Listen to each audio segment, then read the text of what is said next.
नमस्कार। MP news के इस स्पेशल सेगमेंट में आप सभी दर्शकों का बहुत बहुत स्वागत है। जिस तरह से हमारा हिंदुस्तान देश इन दिनों कोरोना संक्रमण काल के खिलाफ एक बड़ी जंग लड़ रहा है और इसी जंग में इंदौर का नाम भी जो है एक योद्धा के तौर पर आ रहा है। क्या वजह है कि इंदौर में लगातार कोरोना कंट्रोल नहीं हो रहा है? क्या स्थिति कंट्रोल में है या आउट ऑफ कंट्रोल है? तमाम मसलों पर बात करेंगे। और कोरोना संक्रमण काल के दौरान जब जनप्रतिनिधि भी कहीं ना कहीं मैदान में आने से पीछे थे, तब बीजेपी के कद्दावर नेता और राष्ट्रीय महासचिव श्री कैलाश विजयवर्गीय ही एकमात्र ऐसे नेता थे जो न केवल अस्पतालों तक पहुंचे, क्वारंटाइन सेंटर तक पहुंचे, बल्कि अफसरशाही पर लगाम लगाने की दिशा में भी कैलाश विजयवर्गीय जी की भूमिका महत्वपूर्ण रही। सबसे पहले कैलाश जी, आपका बहुत बहुत स्वागत है। धन्यवाद महेंद्र जी। कैलाश जी के बारे में कहा जाता है कि वो जहां से खड़े होते हैं लाइन वहीं से शुरू होती है। चूंकि ये कोरोना के खिलाफ एक बड़ी जंग है, तो हम कब इस जंग को जीतने वाले हैं? सबसे पहले कैलाश जी, इंदौर की जनता, मध्य प्रदेश की जनता ये जानना चाहती है कि हमारा वो इंदौर जो कि देश भर में स्वच्छता के मामले में नंबर 1 था, शिखर पर रहा, क्या वजह रही कि सेहत के मामले में इतना फिसड्डी हो गया और कोरोना आउट ऑफ कंट्रोल हो गया? देखिए, जिस समय इस कोरोना के लिए एक्शन लेना था उस समय एक्शन नहीं लिए गए जी। मैं किसी को दोष नहीं देना चाहता, पर एक प्रदेश में एक ऐसा समय आया था जब सत्ता परिवर्तन हो रहा था जी। तो वो 15 दिन ऐसा महत्वपूर्ण समय था जिस समय सरकार को एक्शन में आना था जी। उस समय सरकार एक्शन में नहीं आई और अचानक सत्ता परिवर्तन हुआ। शिवराज जी ने शपथ ली और शपथ लेने के बाद सीधे वो वल्लभ भवन गए। वल्लभ भवन जाकर उन्होंने पहली कोरोना की बैठक ली और वहाँ से कोरोना के खिलाफ कार्रवाई प्रारंभ हुई शासन और प्रशासन के द्वारा। जब तक इंदौर काफ़ी पिछड़ गया था। एक बार कोरोना जैसे संक्रमण में अगर आप पिछड़ गए तो उसको ठीक करने में काफ़ी समय लगता है और मुझे कहते हुए बहुत प्रसन्नता है कि हम उस संकट से निकल गए जी। पर वह संकट जो सारी दुनिया के अंदर है वो इंदौर में भी है। पर जो एक भयावह संकट था, जो एक ऐसा संकट था जो शहर को बैठा देता, वो संकट से हम पार हो चुके हैं।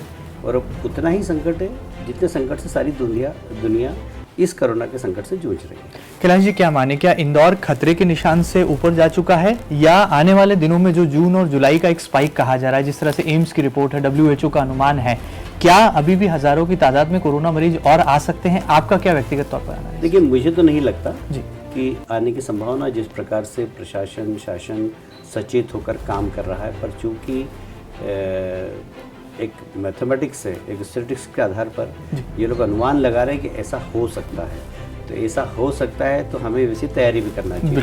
तो वो तैयारी इंदौर की है। आज मैं इसीलिए एक क्वारंटाइन के लिए स्पेशल हॉस्पिटल, डेडिकेटेड हॉस्पिटल बना रहा हूँ जो हमारा सुपर स्पेशलिस्ट हॉस्पिटल बना था भारत शासन के सहयोग से, उसको डेडिकेटेड कोरोना के लिए बना रहा है। आज उसी में मैं गया था। आज उसके डेवलपमेंट को मैंने देखा और हमने टारगेटेड काम दिया है कि 30 तारीख तक वो कंप्लीट हो जाना चाहिए। 1 जुलाई से वो हॉस्पिटल रन करने लगी। तो वो हॉस्पिटल हम देखने गए। तो मेरा ऐसा मानना है कि अब इंदौर कोई संकट में है, ऐसा मैं नहीं मानता जी। इंदौर संकट से ऊपर आ गया है। वो जो थोड़ी बहुत परेशानी है बिल्कुल जिससे सारा विश्व जूझ रहा है, वो इंदौर भी जूझेगा। और इसलिए मैं ऐसा मानता हूँ कि अब हमें भी माइंडसेट अपना तैयार करना चाहिए जी। कि कोरोना भी है और हम भी हैं। हमको कोरोना के साथ साथ जीना है और उसकी आदत बनाना पड़ेगी और कोरोना को हरा कर जीना है हमको। यदि आपने वो माइंडसेट तैयार नहीं किया तो वो आपको मार देगा। तो आपके साथ कोरोना है ये मान के चलिए आप, और अपने आप को इस प्रकार का तैयार करके चलिए कि हम कोरोना को मारेंगे और अपना काम भी करेंगे, हम घर नहीं बैठेंगे। बड़ी बात है। कैलाश जी, जिस तरह से देखने में आया था, जब शुरुआती दौर था, जब इंदौर जूझ रहा था, संघर्ष कर रहा था, तो जनप्रतिनिधि उदासीन थे। देखा गया कलेक्टर बदले गए, रातों रात DIG बदले गए, अफसर बदल दिए गए, चेहरे बदल गए, नेतृत्व बदल गया। ऐसे में जब जनप्रतिनिधि दूर थे, तब आपने एक बैठक ली और उस बैठक के बाद कहा गया कि यू टर्न आया। जो प्रशासनिक कसावट थी या व्यवस्थाओं में सुचारू रूप से सुधार हुआ, वो कैसे आपने किया और किस तरह से उसके बाद आपको भी महसूस होने लगा कि अब इंदौर सेफ्टी लाइन के करीब जो है बढ़ रहा है? देखिए, मैं आज की तारीख में, देखिए ना मैं विधायक हूँ ना सांसद हूँ, तो मेरा वैसे सीधा इंटरफेयर करना कोई बहुत अच्छा नहीं लगता। पर चूँकि ये इंदौर के लोग मुझे प्यार करते हैं और अधिकारी भी थोड़ा सा सम्मान करते हैं मेरी पुरानी पृष्ठभूमि के आधार पर, इसलिए मैं गया वहाँ पर, उनकी बैठक ली और मैं प्रतिदिन उनसे बात करता रहता हूँ।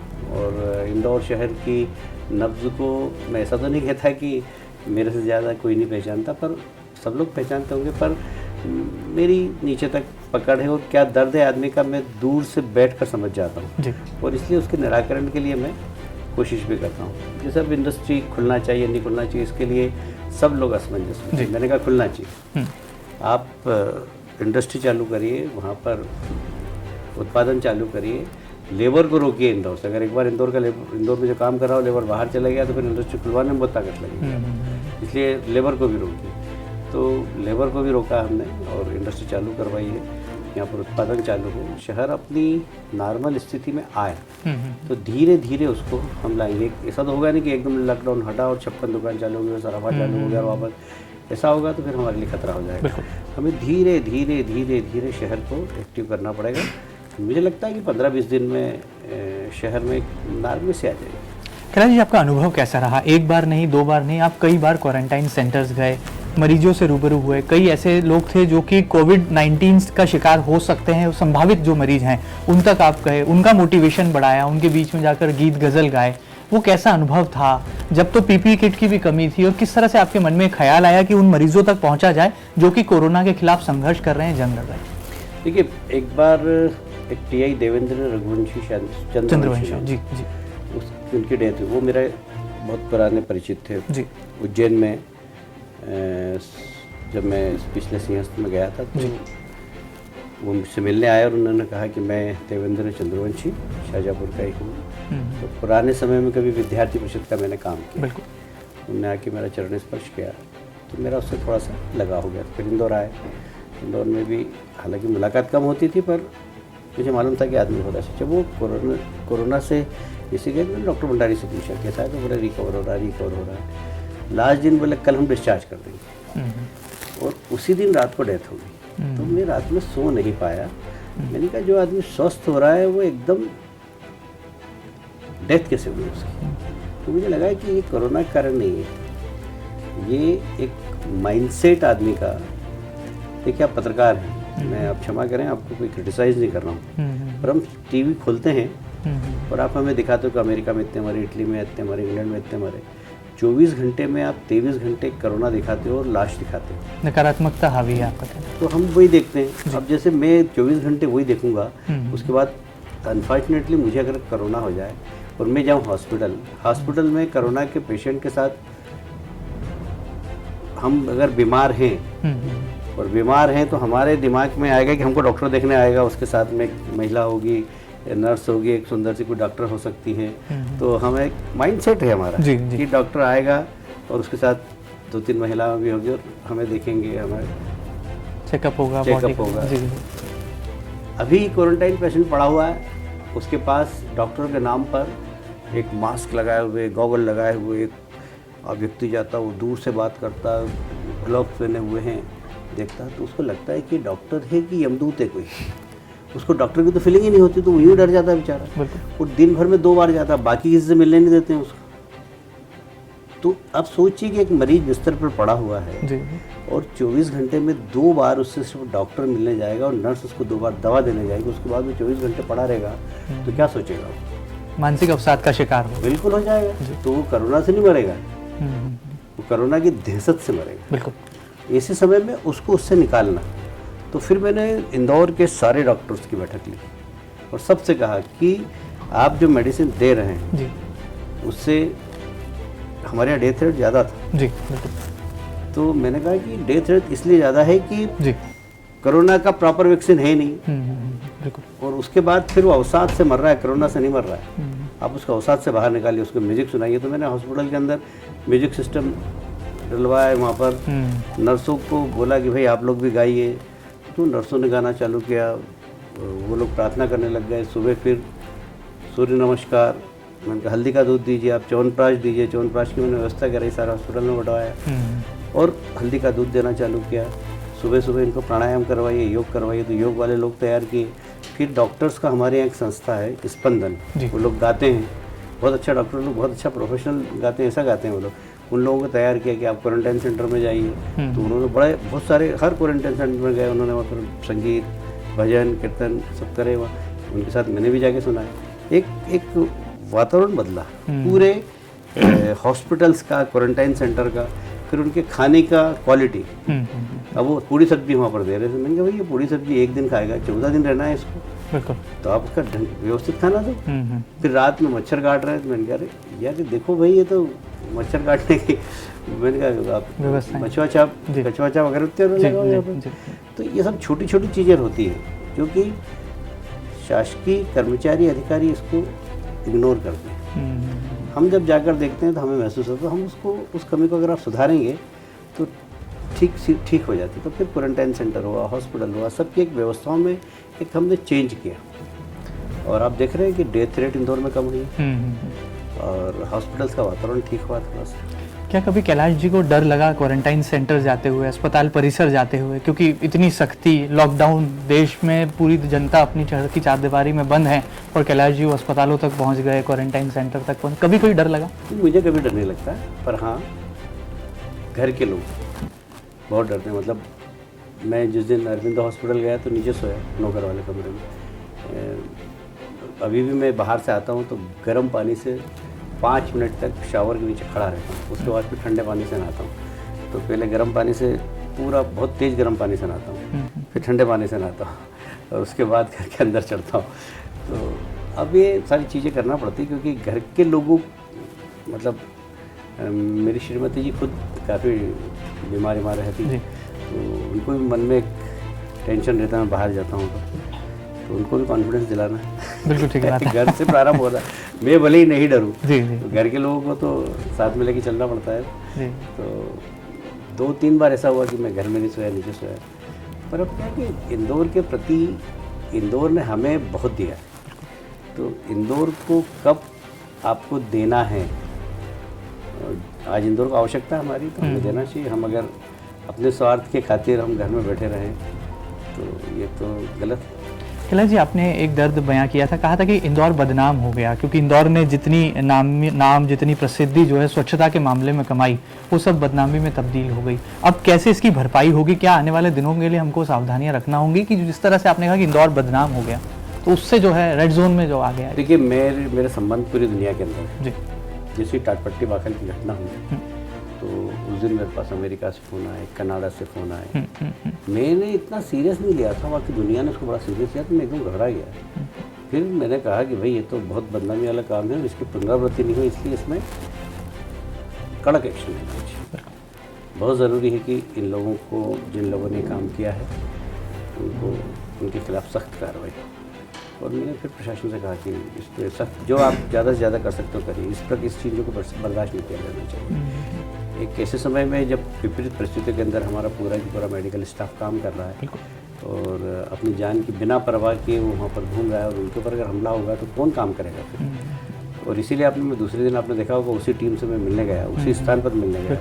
वहाँ से मैंने मुख्यमंत्री से बात कराई, महिला डॉक्टर तृप्ति डॉक्टर, मुख्यमंत्री से बात कराई और मैं भी सारी मुस्लिम बस्तियों में गया। मैंने कहा भाई ऐसा है कि ठीक है, एक वीडियो चल रहे थे अलग अलग प्रकार की कि कोरोना 5 बार नमाज पढ़ो तो कोरोना नहीं होगा, और एक भ्रम समाज के अंदर फैला दिया था, अल्पसंख्यक समाज के अंदर, हमको कोरोना नहीं हो सकता, हमको कोरोना नहीं हो सकता।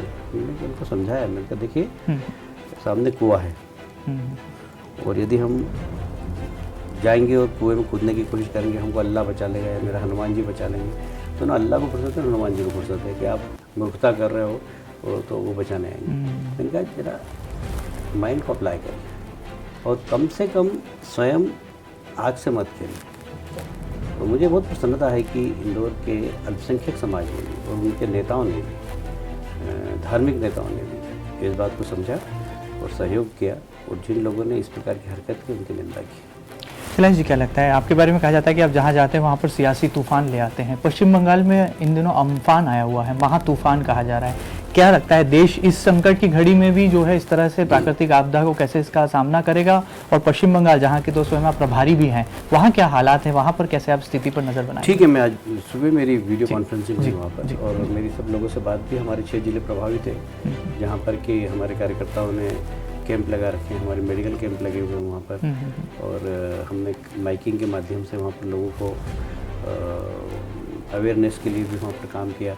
प्लस आंधी तूफान चलेंगे तो जो गरीब लोग हैं उनकी झोपड़े उड़ जाएंगे, तो हमने वहाँ प्लास्टिक तारपुलिन कम से 5-10 हज़ार वहाँ पर लगा रखी है, इकट्ठी कर रखी कि तूफ़ान के बाद लोगों को ठीक तरीके से सुविधा मिल जाए, उनके भोजन की व्यवस्था की हमने वहाँ व्यवस्था कर रखी है। तो तूफ़ान के बीच में भी सरकार जो कर रही पर पार्टी के कार्यकर्ता की भी जवाबदारी है।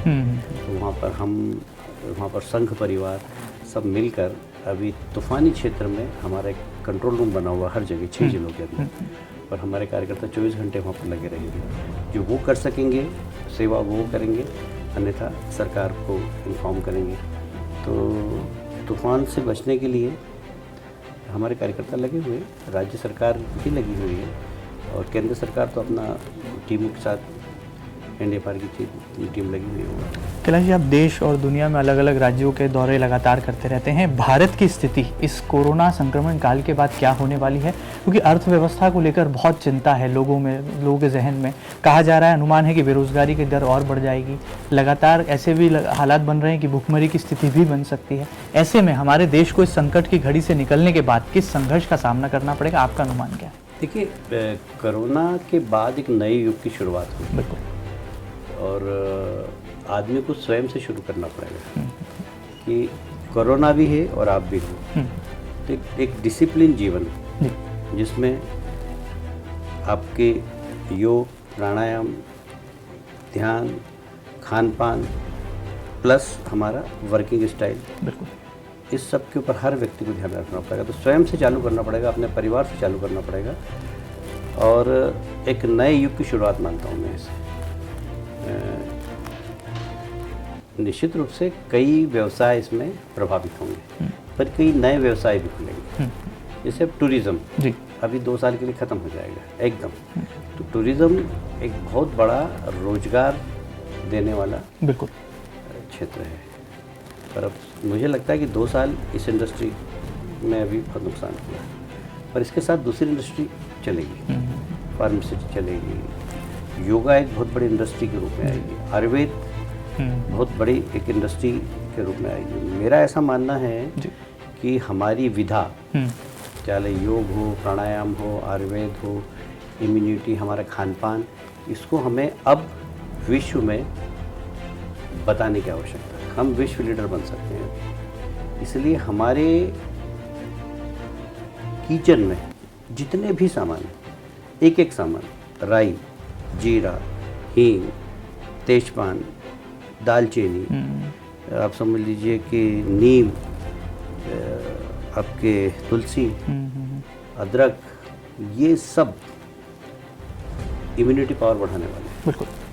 और इसलिए हमारा किचन दुनिया के सामने बताना चाहिए कि भारत में क्या है। क्लिनिक बन के आ जाएगा। ये क्लिनिक है, ऐसा है कि ये भानुमति का पिटारा है, बिल्कुल, पूरा की पूरा। और मैं समझता हूँ कि आयुर्वेद एक बहुत बड़ी इंडस्ट्री के रूप में आ सकती है। इसकी खेती हम वर्ल्ड लीडर बन सकते हैं उसमें। तो कुछ इंडस्ट्री समाप्त होगी, पर कुछ इंडस्ट्री के अवसर भी बनेंगे। अब उस अवसरों को तलाशना और उसको, इसमें सरकार की भूमिका भी सकारात्मक चाहिए। और मुझे ये कहते हुए गर्व है कि देश के प्रधानमंत्री ने, कोरोना आया उसके बाद फिर आयुष मंत्रालय को काम पर लगाया। बिल्कुल। और आयुष की एडवाइजरी सारे देश के अंदर जारी हुई। तो काढ़ा, बिल्कुल, दूध, हल्दी, ये जो हॉस्पिटल में देना चालू हुआ, एम्स जैसे हॉस्पिटल में इन्होंने देना चालू किया। मैं समझता हूँ कि बहुत अच्छा प्रयास था। आज़ादी के बाद कोई ऐसा पहला प्रधानमंत्री है जिसने आयुष की महत्ता को, मतलब इतने गंभीरता के साथ देश को बताया। और मैं समझता हूँ देश उसका पालन कर रहा है। आज घर घर में काढ़ा क्या होता है लोग समझने लगे। बिल्कुल ठीक बात है। आज अजवान का काढ़ा, हल्दी, अदरक, तुलसी घर घर में लोग पीने लगे। मतलब मैं डेली पीता हूँ। तो काली मिर्ची, ये सब डेली पीते हैं। इसके साथ ही अब कुछ चीज़ों का ध्यान भी रखना पड़ेगा, जैसे मैदे से बनी हुई चीज़ें। यदि आप अपने बच्चों को प्यार करते हो तो मैगी को किचन से उठा के फेंक दो। ब्रेड बिल्कुल नहीं होना। आपको ब्रेड खाना तो आटे की खाइए। यदि आप मैदा अपने बच्चे को खिला रहे हैं, इसका मतलब आप बच्चे से प्यार नहीं करते, उसको जहर दे रहे हैं। यदि बच्चों को आपको स्वस्थ रखना है तो मैदा से बचाइए। मैं चाहता हूं कि ये आपके माध्यम से लोगों के घर तक जाए। बिल्कुल। कि यदि आप अपने बच्चे को प्यार करते हो तो अपने घर में मैदा से बनी हुई चीज़ों का बहिष्कार करें। बड़ी बात है। क्योंकि अब आपको एक नए जीवन की शुरुआत करना, अपने इम्यूनिटी पावर बढ़ाना है, अपने शरीर के अंदर प्रतिरोध क्षमता बढ़ानी है, तो उसके लिए आपको क्या खाना, उसका चयन जो है बड़ा सोच समझ कर करना होगा। तो इसीलिए मैंने कहा हर व्यक्ति को अपने से शुरुआत करना, अपने परिवार से शुरुआत करना, उसके बाद फिर समाज और देश पर उसको ले जाना। शुरुआत आपको अपने से करना पड़ेगा। कैलाश जी, आपने सरकार की भूमिका की बात करी। मध्य प्रदेश की सरकार कैसा काम कर रही है और इस चुनौतीपूर्ण स्थिति में, इस विपरीत हालातों में कैसे हमारी सरकार, जिसमें मुख्यमंत्री जी और 5 मंत्री हैं? आज एक बहुत बड़े ब्यूरोक्रेट से मेरी बात है जी। तो बोले सर ये मध्य प्रदेश का सौभाग्य है कि प्रदेश में सरकार बदल गई। यदि वो वाली सरकार होती और कोरोना होता तो आप मान के चलिए इंदौर में 1000 लोग मरते, क्योंकि जो वे ऑफ वर्किंग उस सरकार का था वो ऐसा था कि उसमें लापरवाही ज़्यादा थी। एक ब्यूरोक्रेट का वर्षन बता रहा हूँ मैं आपको, और बहुत सीनियर लेवल का ब्यूरोक्रेट। बोले हमने 14 महीने उनके साथ काम किया तो हमको मालूम है कि उनका उद्देश्य क्या था, वो क्या सोचते थे। जिस रूट लेवल पर आप लोग काम कर रहे हैं उस रूट लेवल पर जाने की उनके माइंडसेट ही नहीं था उनका, और इसलिए ये इस प्रदेश के सौभाग्य की सरकार बनी। बड़ी सच्चाई है। अच्छा कैलाश जी, राजनीति का परिदृश्य भी बदल रहा है। इन दिनों हाईटेक हो रही है राजनीति, जूम पर बड़ी बड़ी बैठकें, कॉन्फ्रेंसेस हो रही हैं, नेट के जरिए जो है नेता अपने लोगों तक अपना संदेश पहुंचा रहे हैं। ये जो आयाराम गयाराम की राजनीति है, इसे लेकर आप क्या कहेंगे? व्यक्तिगत तौर पर आप इसे लेकर कितना सहमत हैं? देखिए ऐसा है कि इस देश के अंदर विचारधारा की राजनीति ने अपना एक स्थान लिया है, और मैं ये कह सकता हूँ कि मोदी जी के आने के बाद जी एक स्ट्रांग विचारधारा इस देश के अंदर काम कर रही है, और वो विचारधारा है मेरा देश के प्रति मेरी जवाबदारी। इसका एहसास लोगों को होने लगा है। मैं बहुत दावे से कह रहा हूँ कि देश के पहले प्रधानमंत्री नरेंद्र मोदी, जिन्होंने कहा कि जनता कर्फ्यू, बिल्कुल, तो मैंने देखा कांग्रेस के लोग घर के बाहर से नहीं निकले। जो कांग्रेस के काम करते हैं वो लोग घर के बाहर नहीं निकले। 100% पालन हुआ। मैंने देखा कि जब उन्होंने कहा कि थाली बजाओ तो कांग्रेस के लोगों ने थाली बजाई। मैंने अपनी आंखों से देखा। जी बिल्कुल। तो ये एक लीडर की लीडरशिप दिखाता है, और इससे सारी दुनिया के अंदर इस देश की साख बढ़ी और मोदी जी की साख भी बढ़ी। अभी दुनिया के अंदर नेताओं की रेटिंग हुई तो मोदी जी ने विश्व के सब नेताओं को पीछे छोड़ दिया।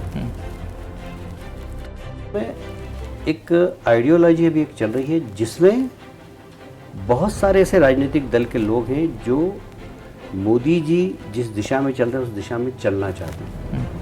तो अपनी पार्टी में ही उन्होंने असहमति जाहिर बताकर और पार्टी छोड़कर वो हमारे साथ आ गए। इसको आयाराम गयाराम नहीं कहेंगे, इसको मानिए आपकी एक आइडियोलॉजी जो देश को मजबूत कर रही है, जो देश को विश्व लीडर बना रही है। उसके साथ कुछ लोग अपनी विचारधारा छोड़कर, अपनी पार्टी छोड़कर हमारे साथ आ रहे हैं। तो वो सत्ता के सुख के लिए नहीं आ रहे, वो सिर्फ सत्ता के सुख के लिए नहीं आ रहे, वो आ रहे हैं इस देश को मजबूत करने वाले लीडर के साथ। बड़ी बात है। ज्योतिरादित्य सिंधिया का बीजेपी में आना फायदेमंद है, देश के लिए भी, पार्टी के लिए भी, सबके लिए। देखिए सिंधिया जी के परिवार, विशेषकर राजमाता जी की मैं जिक्र करूँगा। मेरा सौभाग्य है कि मैंने उनके साथ काम किया।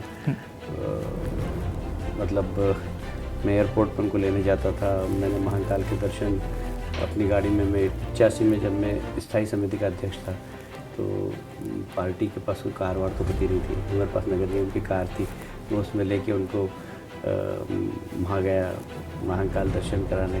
राजमाता जी जब भी आई उसके बाद फिर लगातार मैंने ही सेवा की उनकी। तो मैंने उस परंपरा को देखा बहुत ही।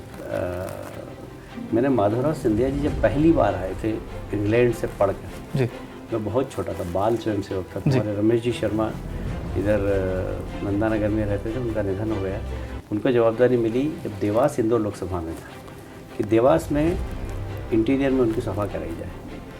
तो हमें भेजा गया, वो जाने लगे तो हम शाखा में जाते थे तो हमको बोले चलो, हम भी चले गए उनके साथ। मैंने देखा उस समय हार्डली माधवराव सिंधिया जी की एज 28-30 साल की होगी, और वो वहाँ आए, मैं भी 14-15 साल का था उस वक्त। तो मैंने वहाँ देखा कि वो आए, 2 मिनट का उन्होंने भाषण दिया। वो इतनी बड़ी सभा में ग्रामीण आए थे, जब वो आके वापस चले गए तो उस कार की मिट्टी उठा के लोग सिर पे लगा रहे थे। तो ये इस परिवार की प्रतिष्ठा हमारे प्रदेश में रही है, तो उस प्रतिष्ठित परिवार है, और उनके आने से उनका खुद का भी फायदा है, पार्टी का भी फायदा है, प्रदेश का भी फायदा है। कैलाश जी, ऐसा कहा जा रहा है कि मध्य प्रदेश की राजनीति में खासतौर पर मालवा और निमाड़ में भारतीय जनता पार्टी के नगर अध्यक्ष आपने तय की हैं। क्या इंदौर नगर अध्यक्ष गौरव रणदीवे की नियुक्ति भी कैलाश विजयवर्गीय जी ने कराई? देखिए, मैंने कभी भी इस चक्कर में पढ़ा ही नहीं आज तक कि भाई ये अध्यक्ष बनना चाहिए, ये अध्यक्ष नहीं बनना चाहिए, उसको बनाना चाहिए, उसको नहीं बनाना चाहिए। मेरे नाम पे लोग चस्पा कर देते हैं, मुझे कोई फ़र्क भी नहीं पड़ता उससे। अभी पूरे मालवा निमाड़ में बोले कि जो जिसको मैंने चाहा उसको अध्यक्ष बनाया, ऐसा नहीं है। मैं ये जरूर चाहता था कि नया नेतृत्व तो आ गया है। देखिए, मुझे याद अच्छी तरीके से हम लोग स्टूडेंट पॉलिटिक्स में थे, और धारकर जी और धर्म साहब ने निर्णय लिया कि नगर निगम के चुनाव में हम नई पीढ़ी को लड़ाएंगे। तो हम सबको एक साथ टिकट दी उन्होंने, हमने टिकट नहीं मांगा था नगर निगम में। तो गोपी, भंवर सिंह शेखावत, महेंद्र हार्डिया, पंकज संघवी, कैलाश विजयवर्गीय, ललित पौरवाल, हम सब स्टूडेंट पॉलिटिक्स में थे। हम सबको टिकट दे दिया और बुला के टिकट दिया, बोले नहीं अब नई पीढ़ी आगे आना चाहिए। और देखिए, आप देख रहे हैं उसका परिणाम है कि चमत्कारी फॉर्मूला था मतलब। हाँ, जो कांग्रेस का गढ़ हुआ करता था इंदौर, आज बीजेपी का गढ़, क्योंकि हम सब लोग एक साथ नेता बने, हम सब लोगों ने काम खड़ा किया और इंदौर गढ़ हो गया। और ताई मतलब जब हमने नगर निगम का चुनाव लड़ रहे थे, ताई को मैंने पहली बार देखा था, राजमाता जी की सभा थी यहाँ पर नंदानगर में, पाटलिपुत्र में। तो राजमाता जी लेट हो गई, तो समय कैसे पास करे, तो ताई को खड़ा किया बोलने के लिए। ताई उस समय नाना जी तरानेकर जी के यहाँ गीता पे, रामायण पे प्रवचन करते थे, बहुत अच्छा उनका आशीर्वाद था नाना तरानेकर जी महाराज का। तो उन्होंने यहाँ पर भाषण दिया, इतना अच्छा भाषण दिया, धारकर जी भी थे उस वक्त। राजमाता जी आई, राजमाता जी ने भी सुना उनको, तो राजमाता जी भी मोहित हो गए उनके भाषण पर। अरे बोले इतना अच्छा बोलती कौन है ये? वो पहला सुमित्रा जी महाजन का एक तरीके से राजनीति में प्रवेश था, जिसमें सब राजनेताओं के उनके ऊपर नजर। धारकर जी की पत्नी उनको लेकर आई थी साथ में, बिल्कुल नॉन पॉलिटिकल थी सुमित्रा जी। 83 की बात कर रहा हूँ। उसके पहले उन्होंने विद्यार्थी परिषद वगैरह में काम किया, पर वो आई और फिर एकदम धारकर जी ने सपोर्ट किया, आगे बढ़ाया। आज सुमित्रा जी इस देश का गौरव है, शहर का गौरव है। तो भारतीय जनता पार्टी में कार्यकर्ताओं को पिक किया जाता है कि जिसमें क्षमता, उसको आगे बढ़ाओ। मेरी कोई पृष्ठभूमि राजनीति की नहीं, मेरे खानदान में किसी ने राजनीति नहीं की। मुझे पार्षद का टिकट बुला के दिया, मुझे विधानसभा का टिकट पार्टी ने बुला के दिया, मैंने विधानसभा का टिकट भी नहीं मांगा, पार्षद का टिकट भी नहीं मांगा, मुझे ज़बरदस्ती पार्षद का टिकट दिया। तो ये जो कार्यकर्ता की क्षमता देखना और उसको आगे बढ़ाना, ये भारतीय जनता पार्टी की परंपरा रही है और ये आज भी चल रही है। आज भी नए नए लोगों को अवसर दिए जा रहे हैं। 90% सफलता मिलती है, 10% ऐसे लोग भी मिलते हैं कि इनका चयन करती पार्टी, बाकी असफल हो जाते हैं। तो ऐसा है कि नई पीढ़ी को आगे लाना, ये हमेशा से पार्टी ने प्रयोग किया है। तो ये प्रयोग है, सारे जिलों के अंदर नई उम्र के डिस्ट्रिक्ट प्रेसिडेंट बने हैं। मुझे लगता है कि उसका फ़ायदा पार्टी को मिलेगा। कैलाश जी, उपचुनाव आने वाले कुछ दिनों बाद होने हैं, ऐसे संभावित हैं।